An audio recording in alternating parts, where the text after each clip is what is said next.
launched an unprecedented all-agency effort to identify all causes of autism, including toxic and pharmaceutical exposures.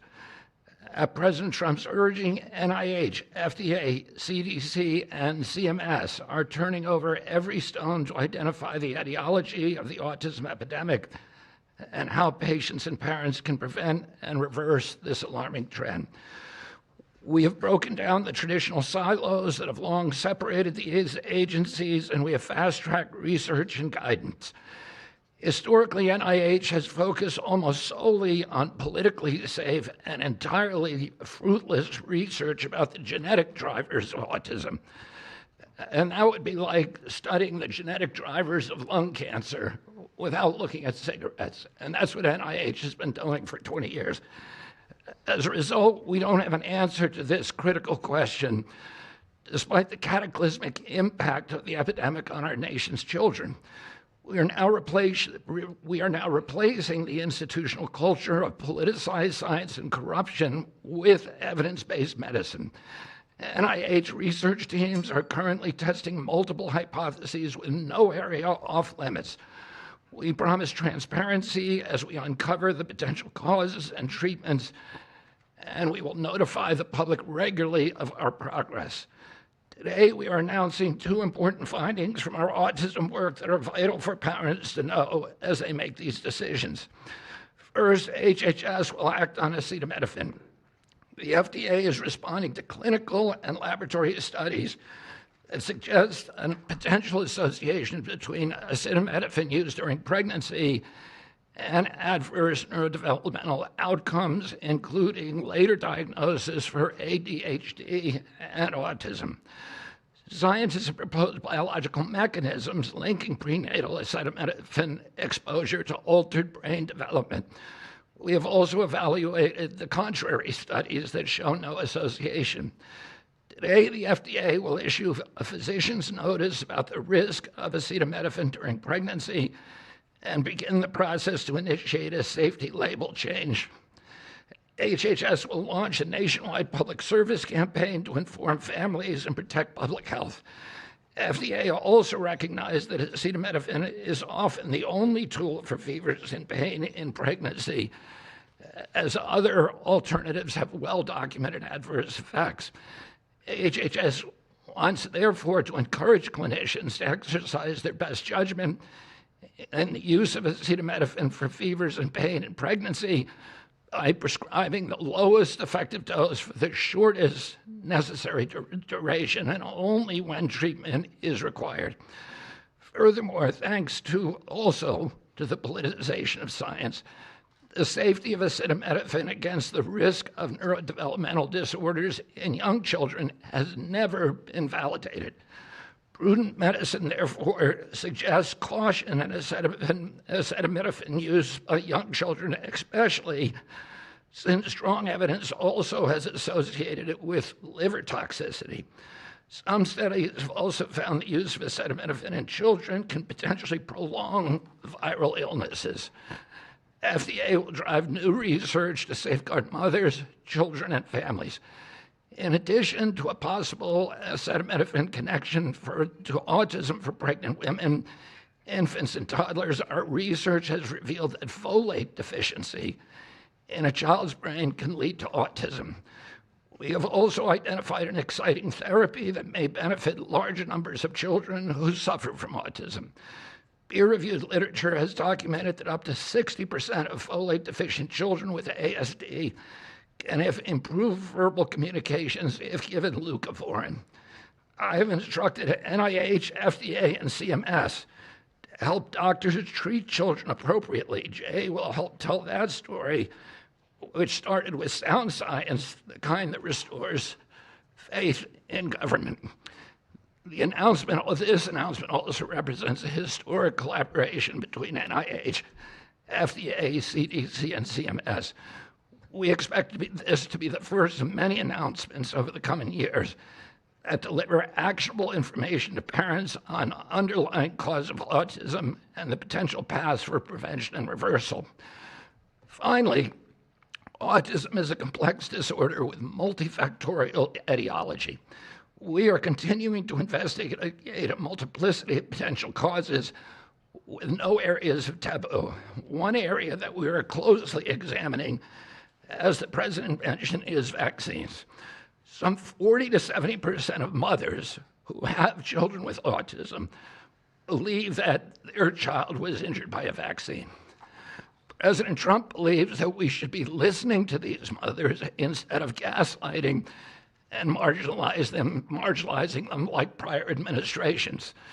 Some of our friends like to say that we should believe all women. Some of these same people have been silencing and demonizing these mothers for 3 decades because research on the potential link between autism and vaccines has been actively suppressed in the past. It will take time for an honest look at this topic by scientists. But I want to reassure the people in the autism community that we will be uncompromising and relentless in our search for answers. We will perform the studies that should have been performed 25 years ago. Whatever the answer is, we will tell you what we find. We are researching this issue to all 3 agencies. Jay will discuss one of our research initiatives at NIH. This model of unleashing unbiased, depoliticized, gold standard scientific research and academic freedom to deliver actionable information to prevent and reverse disease will be a model for the framework to deliver similar results for many other chronic conditions that plague Americans. Jay? Thank you, Secretary Kennedy, and thank you, President Trump. Thank you very much. I'm proud to announce today that the NIH has launched the Autism Data Science Initiative to turbocharge autism research, devoting an additional $50 million to the cause of studying autism. Nearly 250 research teams from across the country applied, sent in their applications, and were peer-reviewed by the NIH review panels. The NIH review peer reviewers chose the 13 best projects focused on root causes and therapies, with replication and validation studies to guarantee gold standard science. The studies feature a new kind of science called exposomics, where scientists consider environmental and medical factors, nutrition, events during pregnancy, in combination with biology and genetics to answer vital questions about autism. Science like this, conducted in partnership with families and physicians, is the best way to arrest and reverse the autism epidemic. Autism spectrum disorder encompasses a very wide range of symptoms, ranging from mild difficulties with social interactions to profoundly autistic children who experience severe disabilities in speech and behavior. Given this wide range of symptoms across the spectrum, it seems certain that there will be a wide range of biological contributors to explaining the cause. The great thing about the new NIH initiative on autism is that scientists will use rigorous advanced methods in causal inference, machine learning, organoids, and other fresh approaches to the problem. The sharp rise in the prevalence of autism deserves an urgent response by the scientific community. As Bobby said, the NIH has invested a lot of money to study autism over the years, but the research has not produced the answers that families and parents of autistic children deserve, and autistic children themselves deserve. For too long, it's been taboo to ask some questions for fear the scientific work might reveal a politically incorrect answer. Because of this restricted focus in scientific investigations, the answers for families have been similarly restricted, often pointing families to behavioral therapies that don't work for every kid or suggest non-modifiable genetic factors as the cause. But genetics alone can't explain such a sharp rise in autism prevalence over just a few decades, as the President said. In coming months and years, as NIH scientists learn more that can help autistic children and their families, we won't delay. Like scientists often like to do, I can say as a scientist myself, it's really tempting to delay, but in face of a problem like this, you have to move fast. But we will not delay before telling American people about what we find, and we will win the public trust with transparency and rigor. Already, our broadened focus on autism research has pointed to 2 items that will help families prevent and treat some cases of autism. I'll leave the good news on these 2 items to my close friends and colleagues, Dr. McCary and Dr. Oz. We've been working together closely on this problem for the past 6 months, and our cooperation represents an unprecedented collaboration with Secretary Kennedy's Department of Health and Human Services and with President Trump. I'm delighted to introduce Dr. Marty McCary, Commissioner of the Food and Drug Administration, who will tell you about these announcements of practical help for families with autism. Great, thank you, Dr. Bhattacharya. Mr. President, this is the start of a historic shift in medical culture. This administration is working together to ask big questions about why our nation's children are getting sick so fast. Too often, medicine is doing small little studies, giving us answers we already knew. But we've got to make a difference. You've given us a charge to identify root causes, and we are not going to stop so that we can end the suffering we are watching. And if you've seen a kid with autism, with severe autism, it's hard to watch. Kids get frustrated, they get angry, they can be crying because they want to speak and they can't speak. It's hard to watch, and it may be entirely preventable. For an epidemiologist, that child is an expanding statistic. But for a child, it can be brutal to have autism. Today, the FDA is taking action to update the label on acetaminophen and sending a letter to all U.S. doctors letting them know about the risks in pregnancy. We now have data we cannot ignore. There's a very large study, the Boston Birth Cohort, with researchers that have, from Johns Hopkins, my former institution, and Boston University, found, quote unquote, consistent associations between acetaminophen in pregnancy and autism. And the Nurses' Health Study, with researchers from Yale, Columbia, and Harvard looking at 9,000 kids, found that acetaminophen use in pregnancy was associated with neurodevelopmental disorders. And 4 weeks ago, a Mount Sinai Harvard study reviewed all the existing literature and found the overwhelming body of evidence points to an association. Sure, you'll be able to find a study to the contrary. That's how science works. But to quote the dean of the Harvard School of Public Health, there is a causal relationship between prenatal acetaminophen use and neurodevelopmental disorders of ADHD and autism spectrum disorder. We cannot wait any longer. And honestly, there's been this perfunctory, reactionary, mindless practice in medicine. I learned it in medical school and residency. Just treat all fevers, low-grade fevers, treat them with acetaminophen. Why? What are we doing? A study out of Hopkins actually showed that treating a fever can prolong the duration of illness in a young kid. Maybe that's because a fever is a body's natural way of ridding an infection. When my wife was pregnant and delivered our son a few months ago, they pushed her to take acetaminophen for a low-grade fever. She said no, and then they looked to me and I said, absolutely no. I'm also here to announce good news. Today, the FDA is filing a Federal Register notice to change the label on an exciting treatment called prescription leucovorin so that it can be available to children with autism. You know, autism may also be due to an autoimmune reaction to a folate receptor on the brain, not allowing that important vitamin to get into the brain cells. It's a fairly established, mature pathway. Again, we have a duty to let doctors and the public know. We are going to change the label to make it available. Hundreds of thousands of kids, in my opinion, will benefit. One study found that with kids with autism and chronic folate deficiency, 2/3 of kids with autism symptoms had improvement, and some marked improvement. Mr. President, you told us to do what's medically right, to go bold, and not worry about the corporations and the lobbyists. So that's what we're here doing today. Thank you, Mr. President. Good, thank you. Thanks, Marty. I think you all appreciate the passion in the President's voice. We've been hearing that since the inauguration. In fact, even before the inauguration, the President was upset about what he spoke to today. And so together with Secretary Kennedy, who's made it his life's work to address some of these challenges with autism, they challenged us. In fact, they were harsher than that. They wanted no silos to break down what the NIH would do, what the FDA would do, what CMS would do. They insisted that the physician leaders bust through the clutter because their agencies had the power if we didn't do what every other prior administration had done, which is to let people function within their siloed environments. Because of that, in historic fashion and a very accelerated manner, we have a response today to the autism crisis. It is the first of several chapters, but this is breaking news. You've heard some of it. The response to the autism crisis is going to continue to come to you under Secretary Kennedy's leadership, and the President wouldn't have it any other way, as you've heard. The FDA, based on NIH research, is approving prescription leucovorin for treatment of autistic children.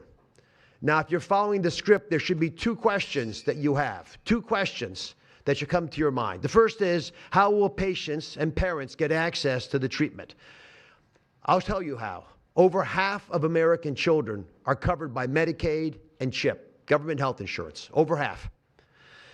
And therefore, because they're covered in Medicaid and CHIP, upon this label change by Marty, state Medicaid programs in partnership with CMS will cover prescription leucovorin around the country. It's yours, but you have to go to a doctor to get a prescription because they know your child, they know you, and they know the medication. States will also have tools to monitor its use and ensure appropriate utilization.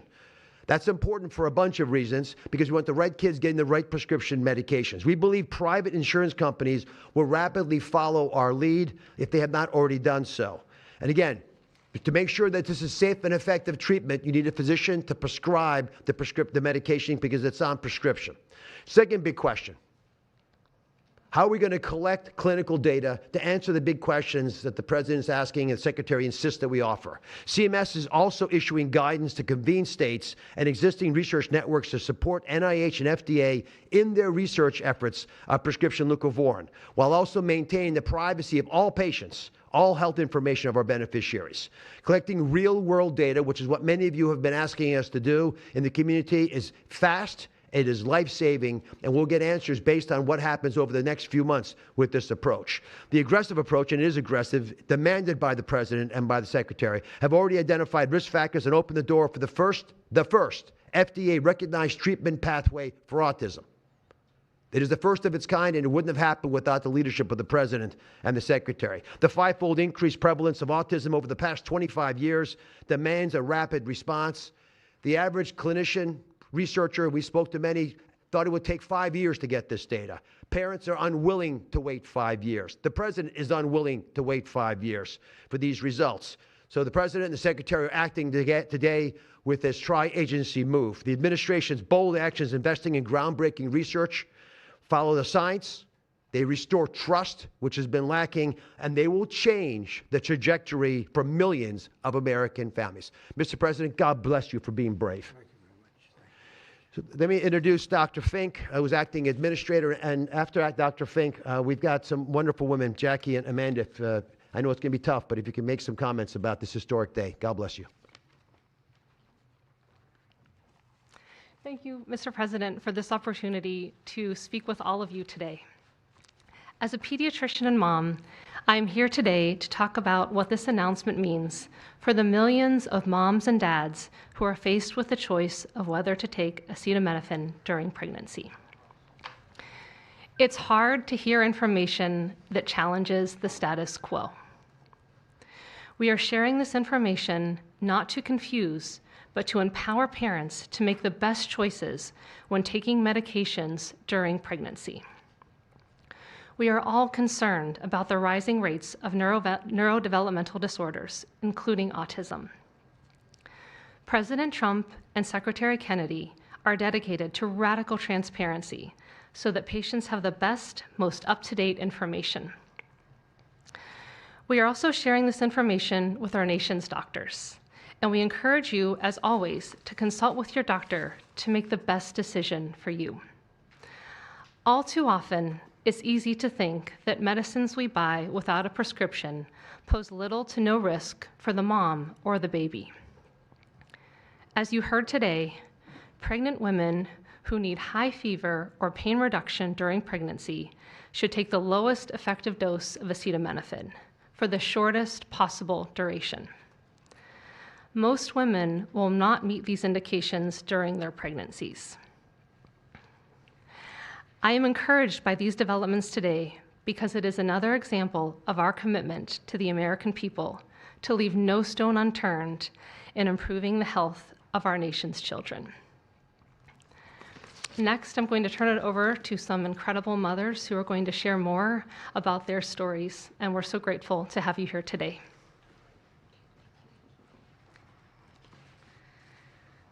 Thank you. Thank you, Mr. President and team, for all your work. This is an historic day, and I'm thankful to be here. I have a son who's 5 who is profoundly autistic, and you've probably heard if you've met one autistic child, you've met one autistic child. It's a spectrum which I don't think the spectrum is helpful, but that's another conversation.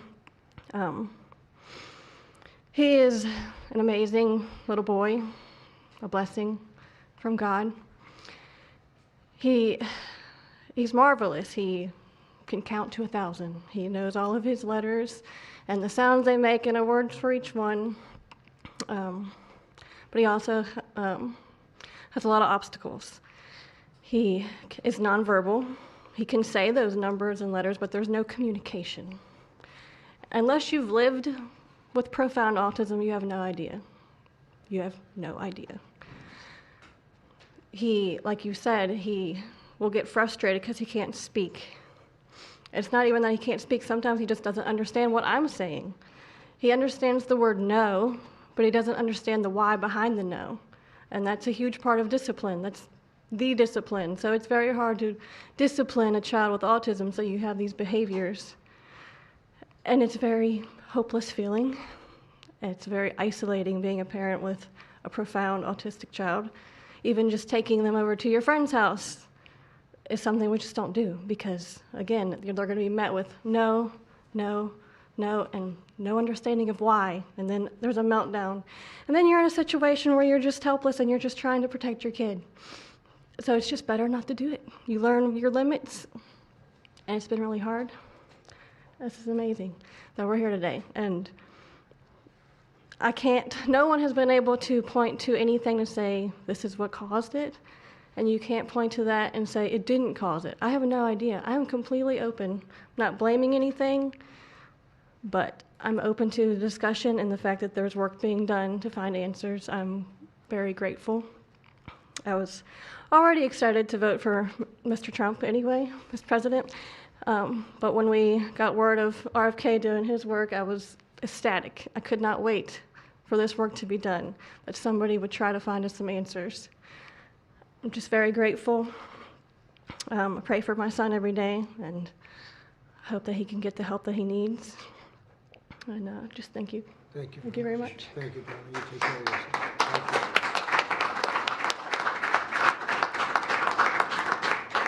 Hi, my name's Jackie. I'm also extremely grateful for the opportunity to be here and share my son's story. My son is Eddie. He's 11. He's on the opposite end of the spectrum from what Amanda just explained. He's considered high functioning. He was not always high functioning. He was nonverbal till the age 4. We've had quite a hard time to get to the place where we are today. I am just so grateful to President Trump and the entire administration for finally listening to moms who have been crying out for help, for answers for years. I've met so many other moms with children on the spectrum in the 9 years since my son's diagnosis, and they all have very similar stories. And they've all just wanted somebody to listen, to not ridicule them or look at them like they were the crazy people. It's hard when you don't have doctors that take the time to really listen and find out when the change happened and what change happened. And it's just, I've been praying for this day for 9 years, and I'm so thankful to God for bringing the administration into our lives, and I'm speechless. This day is a day I never thought would happen. I thought that we would never have an administration that was courageous enough to look into things that no prior administration had. So I'm just here to express my gratitude, and I am looking forward to what comes from this, and hopefully we just get more answers. So thank you. Thank you very much. So I just want to say acetaminophen is basically Tylenol, essentially, because I noticed that term is used throughout this conference. So it's essentially Tylenol. And I just recommend strongly that you don't use Tylenol unless it's absolutely necessary. I understand it's maybe 10% of the women that are pregnant are, would perhaps be forced to use it. And that would mean you just can't tough it out. No matter what you do, you can't tough it out. So that's up to you and your doctor. But there's a very strong recommendation, maybe stronger from me than from the group because they're waiting for certain studies. I just want to say I want to say it like it is. Don't take Tylenol. Don't take it. If you just can't, I mean, it's just fight like hell not to take it. There may be a point where you have to, and that you have to work out with yourself. So don't take Tylenol. Other things that we recommend, or certainly I do anyway, is, and it's so important to me to see the doctor 4 times or 5 times for a vaccine.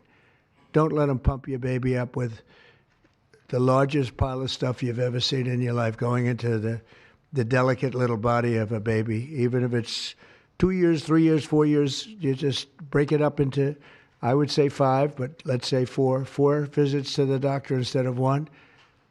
And certain things I think you should do. We've already taken out and are in the process of taking out mercury and aluminum now.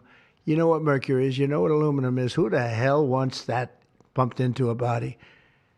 And there were rumors about both of them for a long time. But we're having them taken out. We're having them taken out of the vaccines. Hepatitis B, again, that's sexually transmitted. And we think you should wait. I think you should wait till 12. You know, I'm making these statements from me. I'm not making them from these doctors, because when they talk about, different results, different studies, I talk about a lot of common sense, and they have that too. They have that too, a lot. But I recommend the hepatitis B. Take it at 12. Sexually transmitted. You don't have to give it to the baby when the baby's 2 years old. And there are a lot of theories on that, but not when they're 12. Doesn't seem to be a problem at all. The MMR and the chickenpox. Chickenpox has already been broken out. It's a singular shot, but the MMR is not. And I've heard for years that there's a problem with it. But they say that there's no problem if you do each shot separately, not put together. So an MMR, go out and do it separately. Don't take Tylenol. Don't give Tylenol to the baby after the baby's born. Every time the baby gets a shot, the baby gets a shot. They say, here, take a cup of Tylenol. I've heard that for years. Take Tylenol. Don't take Tylenol. Don't have your baby take Tylenol. Now, Tylenol is fine for people that aren't pregnant, that aren't in the situation that we're talking about. One very specific situation. If you're pregnant, don't take Tylenol. When you have your baby, don't give your baby Tylenol at all, unless it's absolutely necessary. Don't do it. Break up your visits to the doctors. Break them up. Do it in 5 if you can. Now, it's inconvenient. It's inconvenient. Oh, you got to have to go back another year later. You're going to go back each year for 4 years, 5 years, 3 years. Just break it up. Break it up, because it's too much liquid. Too many different things are going into that baby at too big a number. The size of this thing, when you look at it, it's like 80 different vaccines and beyond vaccines, and 80. Then you give that to a little kid. I mean, I can tell you that I had a woman who worked for me, a beautiful, wonderful woman, worked in Trump Tower, and she had the most perfect child. Beautiful, just perfect. And I remember this little blonde-haired boy running around the lobby of Trump Tower, so healthy and so vibrant. And I said, that's great. One day I came in and she was crying her eyes out behind the counter. She worked at the front desk. She was crying her eyes out. I've never, as much as I've ever seen anyone distraught, she was. I said, are you okay? What happened? My boy, I've lost my boy. What does that mean, your boy? My boy, you know him, sir. You've seen him grow up. He was so beautiful. And I took him for a vaccine, sir. And he developed this unbelievable, I think she said 107, 108. You know, it goes well beyond when this happens. It goes up to 106, 107, 108. You know, we hear 105 and you're in trouble, but it just goes up to a level that you never hear about, but it goes up very high. And it's fried. They get fried. She said, I took him, he developed an unbelievable temperature. And I've lost him, sir. He's gone. And then I saw the boy. It was so tragic to see. That was the following day. After the vaccine. And I've seen it 2 other times, and I think 3 other times, but 2 other times, where they go to the doctor and they get the vaccine, they get the shot. The kid is, badly hurt. Let's be nice, badly hurt. And just do it. Break it up into 5, break it up into 4, break it up into 3 if you have to, but go to the doctor 4 times instead of once, or 5 times instead of once.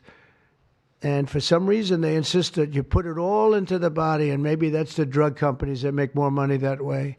Maybe it's the doctors because they don't want to be, doing this so much. Maybe it's the doctors. They get maybe more money. Who the hell knows what it is? Don't do it. Get them broken into 4 or 5 visits. Do it 4 or 5. That means you have 20%, 25% what you're putting into the baby's body. It can only help. And the other things I told you about, just the word tough it out. It's easy for me to say tough it out, but sometimes in life with a lot of other things, you have to tough it out also. Don't take Tylenol. Don't give Tylenol to the baby. When the baby's born, they throw it at you. Here, give him a couple of Tylenol. They give him a shot. They give him a vaccine. And every time they give him a vaccine, they're throwing Tylenol. And some of these babies, they're long born, and all of a sudden they're gone. And it doesn't hurt not to do it. It doesn't hurt. There's no downside. There's no downside at all. And break up MMR. Break it up. It's practically a known fact that if you break it up, you're not going to have a problem. But for years, we've been hearing how bad MMR is as a combination. And I'm very happy that you broke out chickenpox, because that was really a problem. And there are other things. It's interesting because there are other things, we were talking about it, other different drugs, pills that you take that we know are so bad and they don't take them anymore. But for some reason, with this, they keep taking it. Don't take Tylenol. There's no downside. Don't take it. You'll be uncomfortable. It won't be as easy, maybe. But don't take it. If you're pregnant, don't take Tylenol. And don't give it to the baby after the baby is born. And we have more than 3 years left. And I told Bobby and the doctors behind me, and they are so committed to this, I told them that this is the number one thing I want to do from you. And we have something else called Favored Nations, where I'm going to be reducing drug prices by 1,000%, by 900, 600, 500, 1,200. We're going to be reducing drug prices at levels never seen. It's called Favored Nations. We're going to be paying what right now, we're like the garbage can for the rest of the world, and we have been for forever. We pay much higher for drugs than the rest of the world. We subsidize the rest of the world. We're not doing that anymore. And that's a big thing. That's a big thing. That's bigger than anything. I told the story the other night that I was so proud of my first term that for the final year, drug prices went down 0.25%. And I was so proud. I said, why? I'm the first one to do it. I think it was 28 years, they said, where drug prices went down from the beginning of the term to the end. And I was so proud. I called a news conference. I said, drug prices have gone down. First time it's happened in 28 years. You know what it was? 0.25%. I was so proud. Now we're going to have them go down from $100 a pill to $9 a pill. From $1,300 for a shot of like an Ozempic or I call it the fat pill or the fat drug.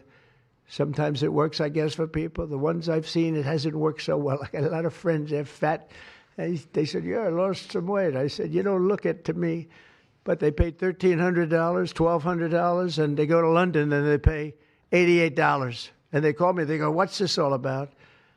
We're subsidizing the rest of the world stupidly because we have a lot of stupid people in this country running things. And how big is that? But to me, that's nothing compared to autism. I see that gorgeous boy. I have a big present for him in the back. You bring him back. We're going to bring him into the Oval Office. I have the best present he's ever going to get, okay? A big one. I saved it for you, okay? Because I heard you were coming. Look how beautiful he is. So that's it. There's nothing much to say. Don't take Tylenol if you're pregnant, and don't give Tylenol to your child when he's born or she's born. Don't give it. Just don't give it. And we're going to have, I think, really, if you do all the things that I say, break it up. Just break it up. Break up the shots with the doctor. MMRs, as I told you, separate, separate, separate. Chickenpox already separate. You do these things. I'm telling you, I want to, when I leave office, I don't want to have, it's going to be the kind of number that we're hearing, where it's 1 in 32 or 1 in 10, because I've heard 1 in 10 also. And in California, it's really bad. I want it to be, let's get it back to maybe 1 in 10,000 or 1 in 20,000 or maybe none in 20,000. And the only way you're going to do that, because this is artificially induced. This is induced by something. You don't go from 1 in 20,000 to 1 in 10,000, then to 1 in 10. That means you're taking something and something's wrong.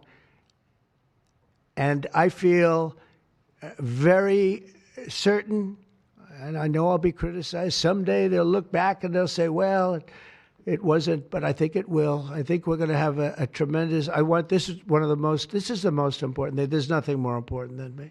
We cured inflation that Biden gave us. He gave us so much inflation, the biggest ever in history. We got inflation done. We brought prices down. We gave you the largest tax cuts, all that stuff. It doesn't mean a thing compared to what we're doing today. This means everything. So we're going to save a lot of children from a tough life, really tough life. We're going to save a lot of parents from a tough life. Okay, how about a few questions? Let's just make it on this subject. This is so beyond as a subject that I'd rather not talk about, some nonsense on the economy. And I will say this, the economy is unbelievable. The stock market just hit another record high and all that stuff. This means more to me. Yeah, please. Mr. President, I have one on your announcement, one on vaccines that's also related. Yes. Why do you think we haven't heard more previously about the tie to autism and acetaminophen? Nobody knows. I don't know. Not only that, when you say it, you get attacked. I was saying something similar, not as strongly, because now facts are on our side. But I was saying it with Bobby 20 years ago, and I was attacked. I said, whoa, what was that all about? I had no idea. You get attacked. I don't know. The medical community, the drug companies, doctors, I don't know what it is. All I want to do, I don't care. I don't care about being attacked. It doesn't matter to me. I believe that the numbers at the end of our term or shortly thereafter could be really phenomenal. I want it to go up just like it came down to this horrible level. 1 in 10, 1 in 12. I was told 1 in 10. I was told 1 in 12. Today I heard 1 in 31 if you add the girls and the boys together. It's crazy. And it was 1 in 10,000 and 1 in 20,000. It's not even sustainable for a country. You want to know the truth. And there are other places that don't have it. And they have things in common. And that's called medical research. Yeah, please. Mr. President, I'm curious as you look at the trend lines, Yeah. how much of this is the causation of acetaminophen and how much is sort of better diagnosis, doctors, researchers having a better understanding of what is on the autism spectrum? Do you want to do that? Sure, go ahead. That's one of the canards that has been promoted by the industry for many years, that it's changed diagnostic criteria, better recognition. But there's been study after study done of that completely debunks that. One of them by the Mind Institute at UC Davis, University of California. But also it's just common sense, because you're only seeing this in people who are under 50 years of age. If it were better recognition or diagnosis, you'd see it in 70-year-old men. I've never seen this happening in people my age. I've never seen a case of full-blown autism, and that means profound autism. I want to be very careful. Head banging, stimming, toe walking, nonverbal, non-toilet trained. I've never in my life seen a 70-year-old man who looks like that. You're only seeing it in the kids. It's an epidemic. Thank you, Mr. President. I was hoping that you could clear up confusion for moms and dads across America, many of whom voted for you.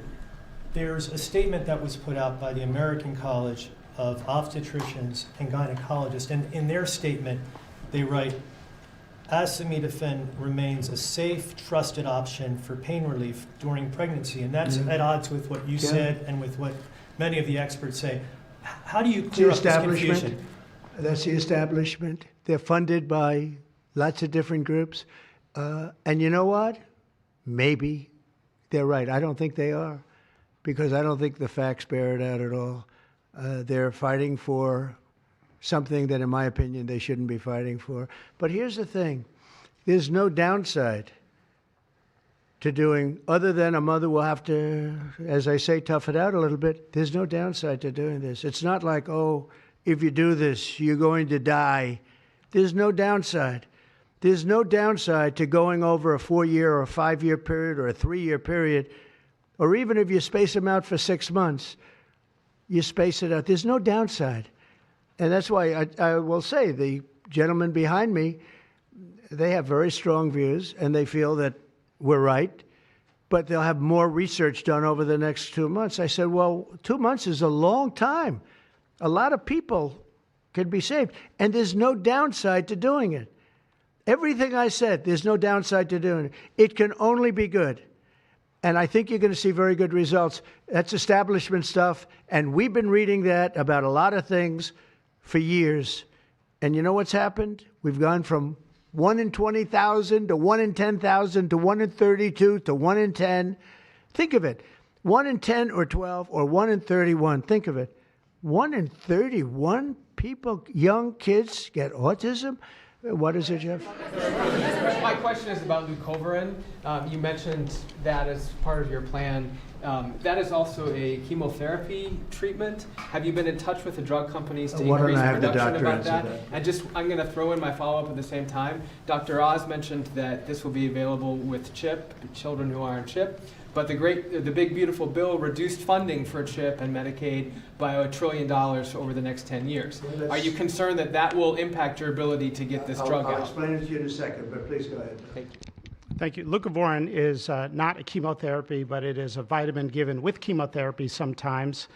And the idea here is that the folic acid receptor in the brain is blocked by some antibody response. It might be 20, 40, 50% of kids with autism. And leucovorin will bypass that blocked receptor. And that's why so many doctors are probably seeing so much clinical improvement on kids with leucovorin. So are you going to increase production? Yeah, we've been in touch with the companies, and they are prepared to ramp up production. And we actually talked to them about a month ago. And on your second part of your nasty question, the number is that the great big beautiful bill, which is the greatest, I think one of the best things ever passed in the history, with the tax cuts and regulation cuts and all of the things it does, no tax on tips, no tax on Social Security, no tax on overtime, all of it does. It also gives $200 million, as just explained by Dr. Oz, and I'd like you to explain that to exactly what you're saying. The Big Beautiful Bill actually increases Medicaid spending projected over the next 10 years by $200 billion. There's also a $50 billion Rural Health Transformation Fund, which will allow a lot of these programs to get in the rural parts of the country that the President and Congress are handing to governors to start distributing. Those grants have already gone out. The money will be allocated by the end of this calendar year. And I want to point out that the ability of NIH to do research that feeds and hands the ball to the FDA, which then can change labeling to allow Medicaid programs in states to fund this program, will ensure that the things that President Trump and Secretary Kennedy desire are financially affordable for the families around America. You mentioned CHIP, sir. That's why I asked that question. You mentioned that CHIP would fund this for children. Well, most of the kids are on Medicaid, probably 43% on Medicaid, another 8-10% on CHIP, and all the programs in general are being evaluated. Most of what the One Big Beautiful Bill was seeking to do was to remove fraud, waste, and abuse. But the programs themselves should stay financially intact for the people for whom they were designed, and in this case, for children.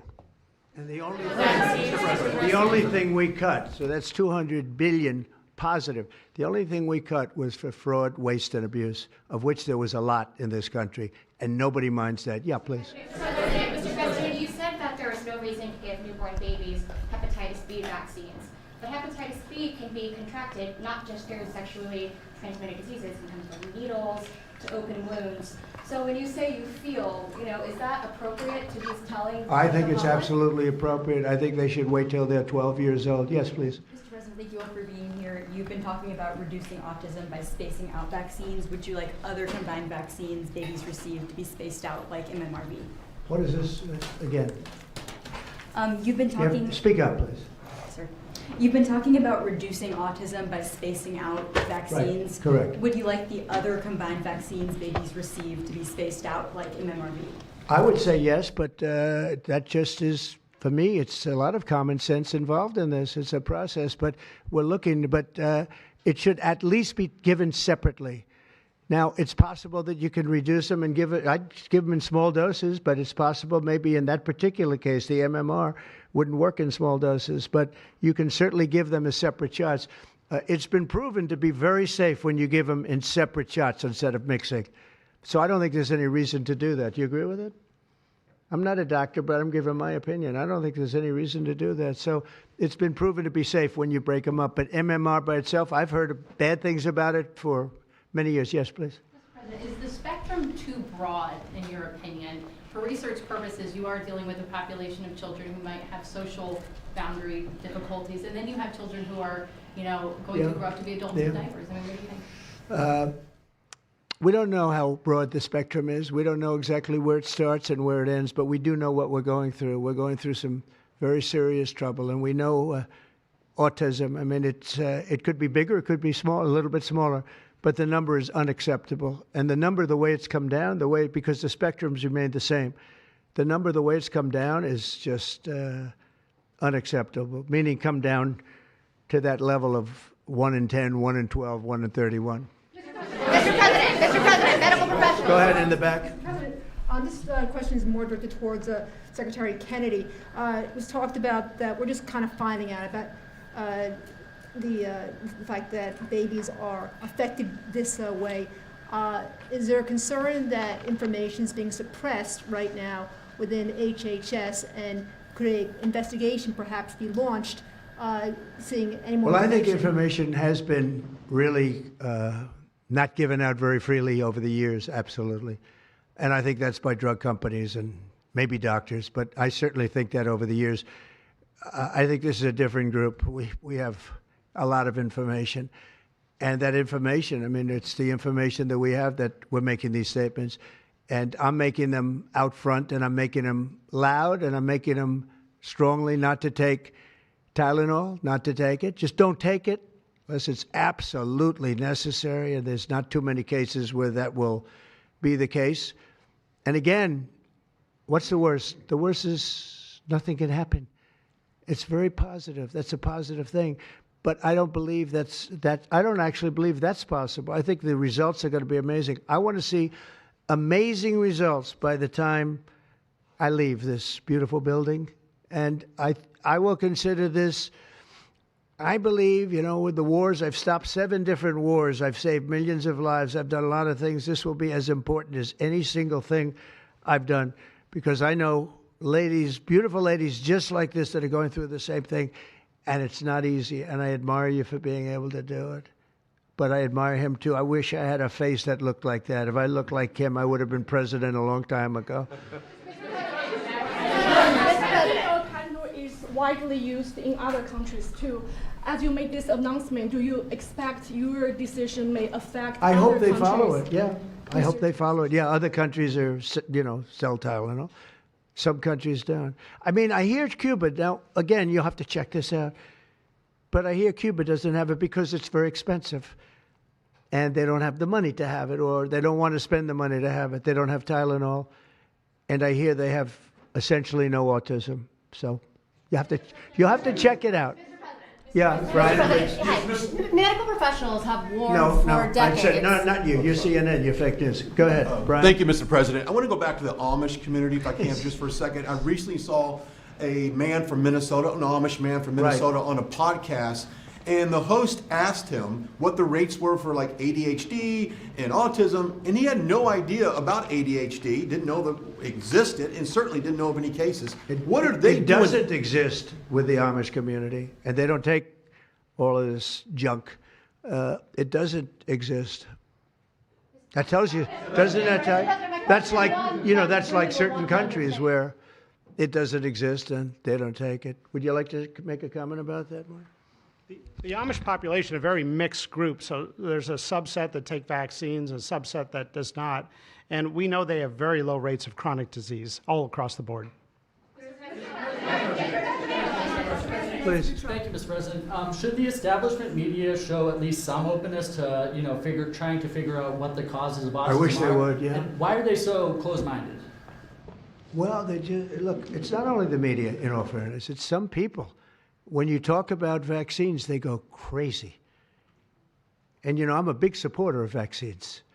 I got a certain vaccine approved in 9 months that would have taken from 5 to 12 years. I'm very proud of it. A lot of people think it was one of the greatest things I've done, and some people think, mostly Republicans, actually.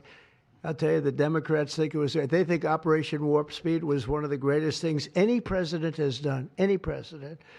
It's, we're very proud of what happened. We got hit with something that came from a place that shouldn't have happened, but it did happen. Those things take place, and you're very unpleasantly surprised. But no, I'm a big believer in vaccines. The polio vaccine, big believer in vaccines. I know Bobby and you guys have it out a little bit, but he's a believer in vaccines too. But I've seen how great vaccines can be, how incredible they can be. So I'm a believer. Yeah. Yeah, please.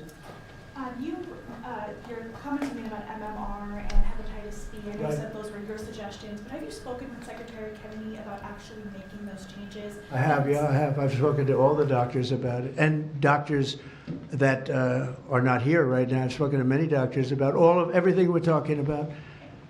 And, the Tylenol has started to be spoken of over the last period of time, but we've been doing the research. A lot of what they've been speaking about comes from right here, by research done by these people.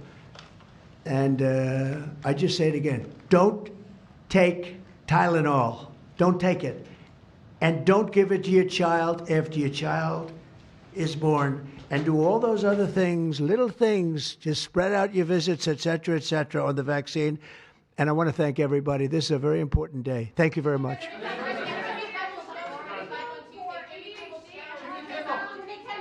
Will you meet with the Democratic leader, sir?